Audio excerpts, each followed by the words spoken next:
Good morning, guys. Welcome back. I don't know why I always decide to film on like the third day of washing my hair, so you kind of like never see me with fresh hair, almost never. So yeah, it is what it is. Hi, welcome back to another video. I woke up so early today and I didn't want to have coffee like first thing in the morning, so I had my tea. So now I'm sipping on my first coffee of the day. And also let's address my red nails. I am so not like a red nail person. It's February, it's almost Valentine's Day. I thought like wanted to do something Valentine-y. I don't know, I just thought they would be cute to do red nails. Today I feel a little bit chatty and I don't feel like doing a vlog. So while I was getting ready and doing my makeup, I actually got this very fun idea. I mean, I think it's fun, and I wanted to just sit down with you and go through some products that surprisingly are no longer in my favorites list. They no longer are the products that I reach out for in the morning when I want to get ready. I thought it would be really fun to show them to you guys because most of these products, well, all of these products are pretty hyped products. They're probably like the best selling items of these brands. These products are really good. Everyone has been talking about them for years now for a reason, but I also want to tell you why they're not working for me anymore, what I am substituting them for, and yeah, just like why I will no longer buy them. So the first and only item that is kind of like a base skincare primer type of a item is the MAC strobe cream. I still have quite a bit. I think it's like almost half of the bottle left. First of all, I picked this up because so many of my favorite back in the day YouTubers were talking about this. I remember watching this like no makeup routine from Desi Perkins, and she was using this. So many like beauty gurus and YouTubers were using this cream and it was looking flawless. I bought it. This is actually my second bottle, so I use it a lot, but things have changed. I have learned so much throughout the years about skincare and prepping my skin and taking care of my skin, not just like piling makeup on top. And this no longer has like purpose in my routine. It is a light hydrating cream with a slight like illuminating highlighting effect. It is not illuminating enough so you can use it as a highlighter. It's definitely something that you can use on the bare face or just under your makeup to have that nice like glowy illuminated base. And I no longer use these type of products. I don't really use primers of any sort because I just have such an extensive skincare routine. So I have my serum, my SPF, sometimes also a moisturizer, and this is definitely not something that I can like add on top. I mean, that would be way too many layers. I usually like to use some sort of coverage on my face. It doesn't have to be a foundation. It can be some light like tinted moisturizer or CC cream, but still it's another layer, and there's just way too many layers and my skin just doesn't handle it, and it just like starts looking very greasy or cakey or just doesn't work because it is just like a hydrating cream with some light like, illuminating effect and highlighting effect. I no longer find purpose for this in my routine, and that's why we are parting ways. Now I'm moving on to foundation because I started with like the base, and the foundation that I am going to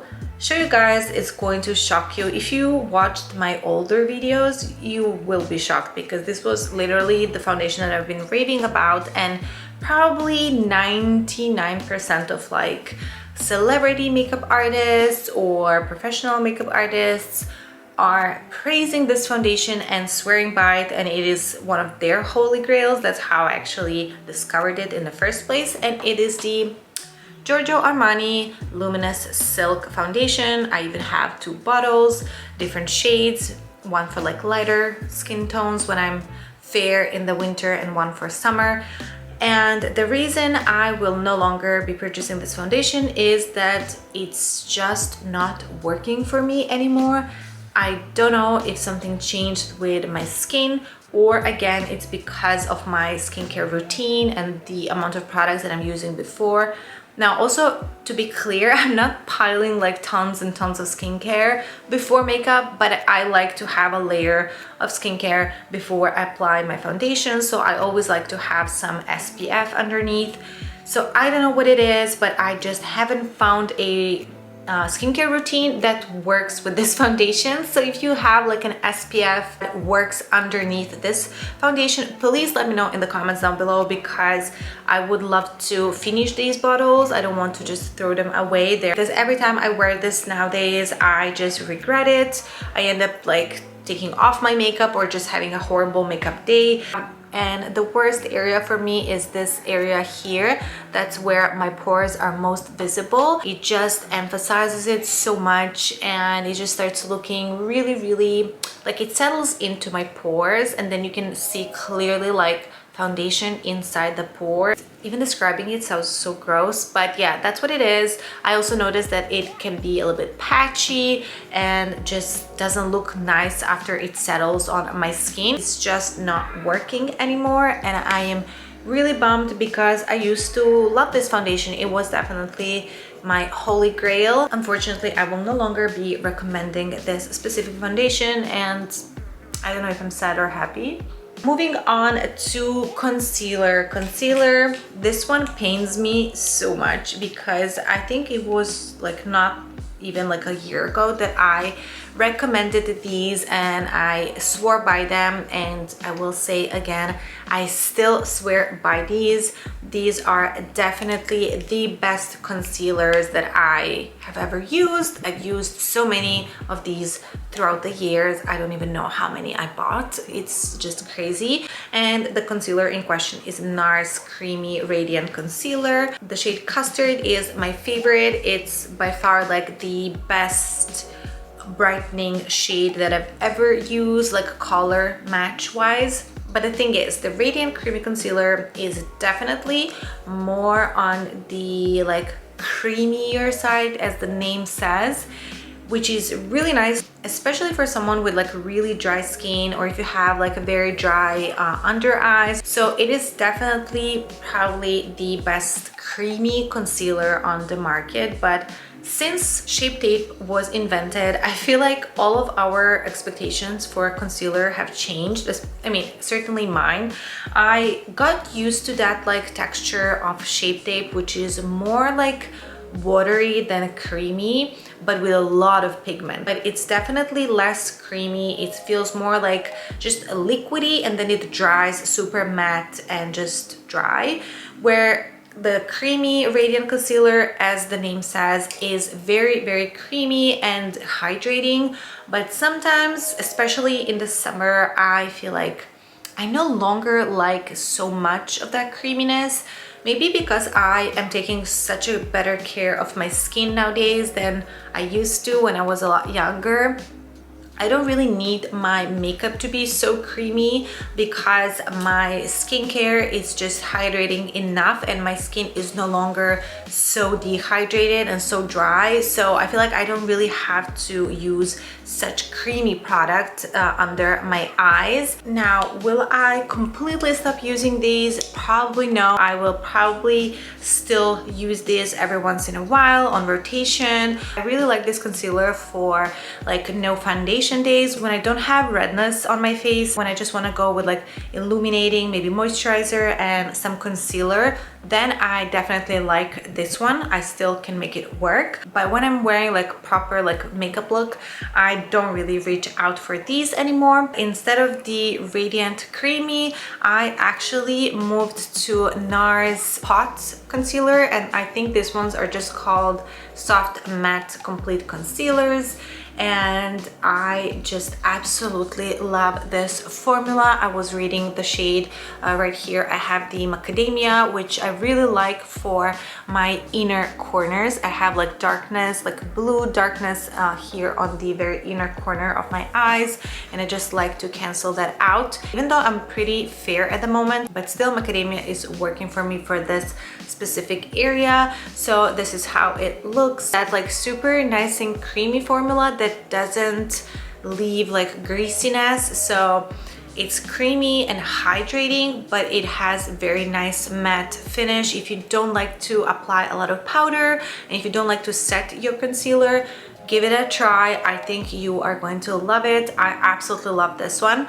I'm going to get it in the shade Custard, which is my favorite shade. Next up, let's talk about a brow product. I have one brow product that I want to mention, and this is kind of like the newer Holy Grail. Why I put it in the category, it's because of how many people I heard like praise this product and just swear by it, and I was actually super impressed when I just got it, probably because it was the first wax that I used on my brows. So this is the Brow Freeze from Anastasia Beverly Hills, and it's the brow styling wax, the clear brow styling wax. It looks like this. It's just like a clear gel. I have very coarse and like super, I would like describe them like wiry. Like my eyebrow hairs are so coarse, like you can seriously like feel them when you touch my brows. And I used to be so like self-conscious about these. I'm not a Gen Z, I'm a millennial, so growing up eyebrows were still not a thing, and my coarse thick Mediterranean eyebrows that I got from my dad were not something that I loved. So I first of all butchered them, and now I have to fill them in, which is like, oh, so horrendous. Like I used to have such thick eyebrows, but they were not a thing, so I had to like pluck them. And now I have sparse eyebrows and I have to fill them in, I have to use waxes and all the stuff. And yeah, I'm just born in the wrong time. But with that being said, I really wanted to hop on the trend of like the bushier, like laminated brow thing.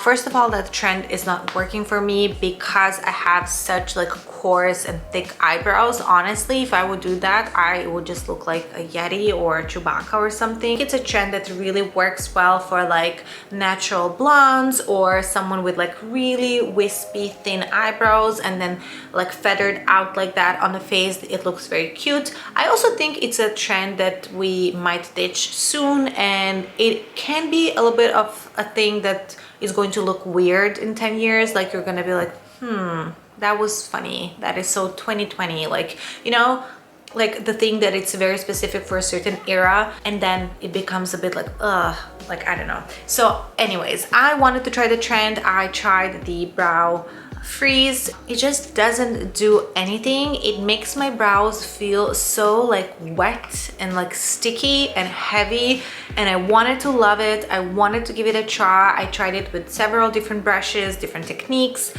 but it just never left me feeling like crisp and clean, which is what I love.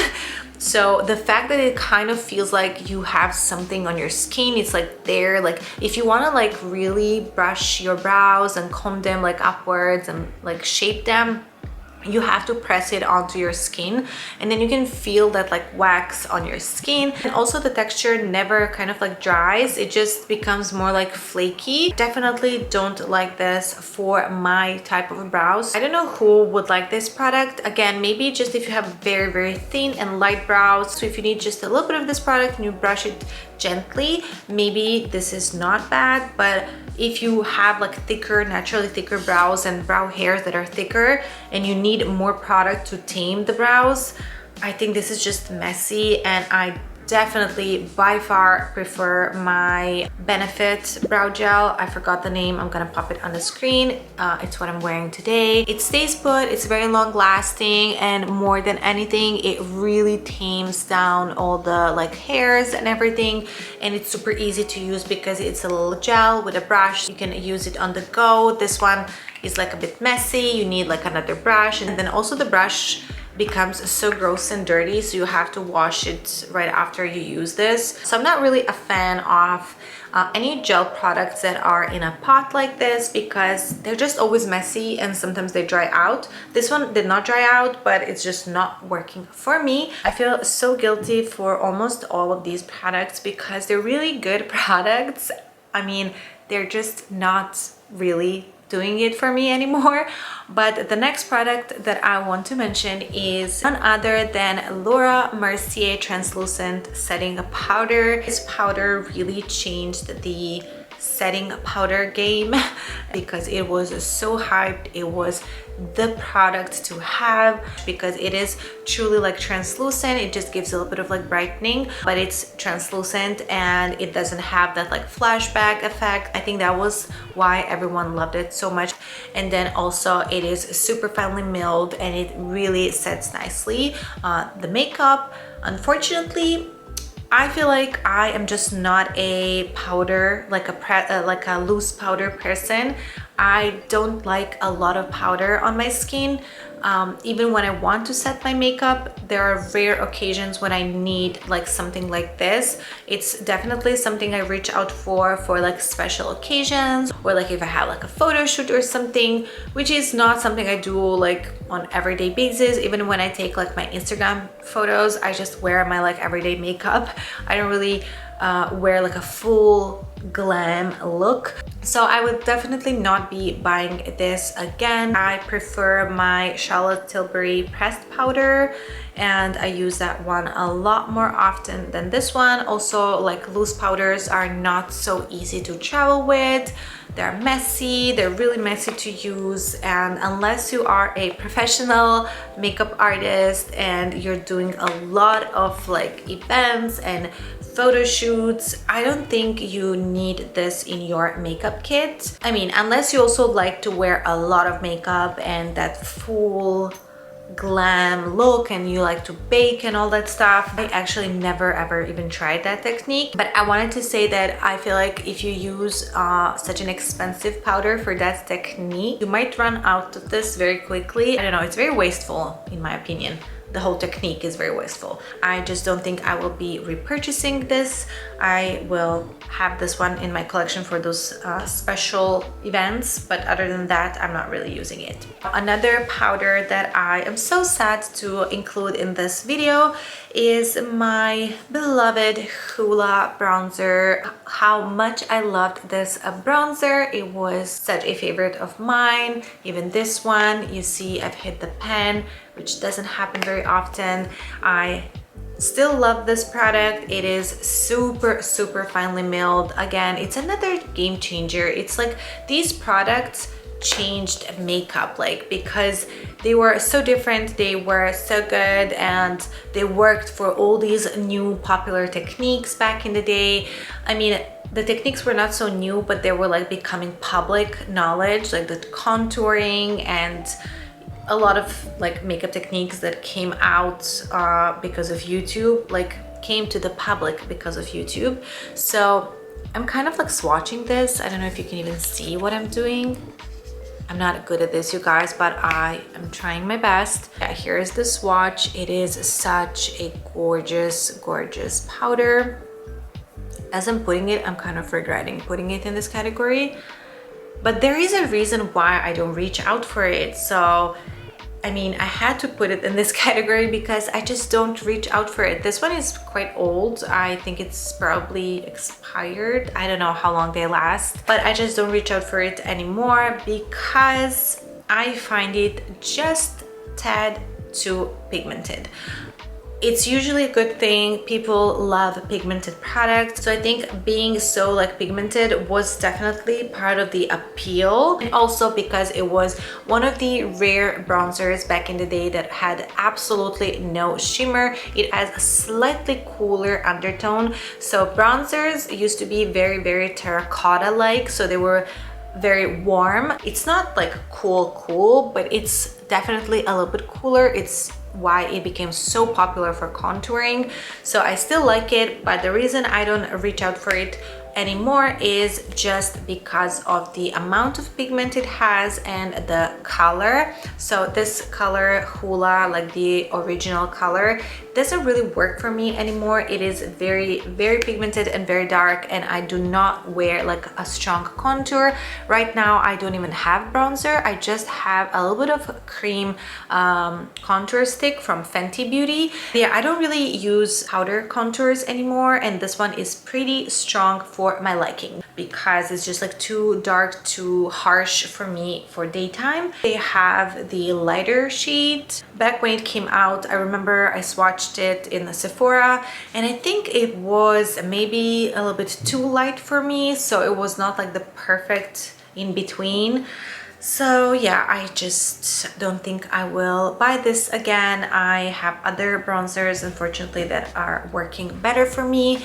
They do more things for me than just be like a contour. So yeah, another powder, pressed powder product, and it is the MAC Soft and Gentle highlighter. You guys, I don't even know if they make this still. I will check after when I start editing and then I'll let you know. But this was another holy grail. I didn't even know what highlighter was. So this was another one of those like OG products. I remember seeing this in like the super old YouTube tutorials. I had no idea what highlighter was. I saw this huge pan of shimmer thing and yeah, I just discovered what highlighter was, and this holds such a special place in my heart. But unfortunately, I no longer use this. This is not so old. I actually picked this up because I was looking for like a new highlighter, and then I was actually already at the MAC counter and I was like, why not to pick this up? It was such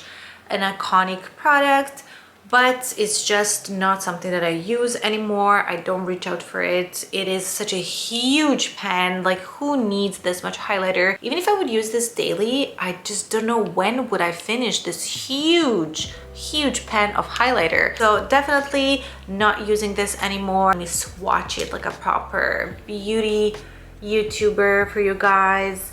I mean, it's definitely an amazing highlighter. It is blinding, but I just don't see myself wearing this anymore. The color is a little bit too rosy. It's too strong for me. It's so pearlescent and just like shiny and blinding. I just don't see myself wearing this anymore. I like way more like subtle highlighters. At this point, I don't even wear them so much. I like a little bit of like cream highlighters here and there, or liquid.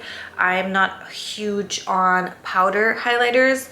I still love my Becca. I think it's Opal, but that highlighter has such a gorgeous peachy but champagne golden undertone. So it is very similar in the pen when you look at like so. I don't have it here. Why I didn't take it out, but yeah, it has a very similar undertone. Let me just grab it so I show you.